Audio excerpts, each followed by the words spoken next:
आज S T महामंडळाचा संप असल्या कारणाने अनेक प्रवाशांचे हाल होत आहे. मी सुद्धा इथं मागच्या 1 तासापासून उभा आहे, परंतु एक सुद्धा गाडी आली नाही. कृपया सरकारने ज्या काही प्रलंबित मागण्या आहेत त्या सर्व मान्य करून आमच्या प्रवाशांचे हाल होऊ नये याची काळजी घ्यावी.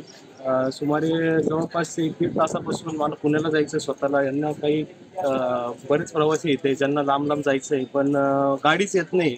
आम्ही सर्व प्रवासी आता हतबल झालेलो आहोत. तरी माझी सरकारला विनंती आहे, त्यांनी लवकरात लवकर या मागण्या मान्य करून बसेस सुरळीत सुरू कराव्या.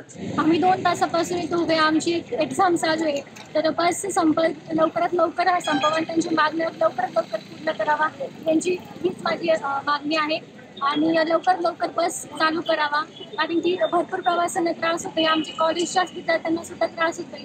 तर परीक्षा चालू असल्यामुळे सगळ्यांना लेट होतोय. तो प्लीज लवकरात लवकर ही मागण्या पूर्ण करा. आम्ही साळुंके भाऊसाहेब आम्ही चाललोय पाथर्डीला आमचा पाहुणा वारलाय. त्याच्यासाठी आम्ही 7 वाजल्यापासून आम्ही गाडीची वाट बघतोय. आम्हाला अजून गाडी मिळाली नाही. काय सांगतो ते सांगतात का 1 तासाने 2 तासांनी चालू होणार आहेत असे बोलतात. त्याच्यासाठी आम्ही थांबलो इथं. काय वाटतं की लोकांना त्रास लोकांना त्रास होतो ना. इमर्जन्सी गाड्या काहीतरी ठेवायला पाहिजे.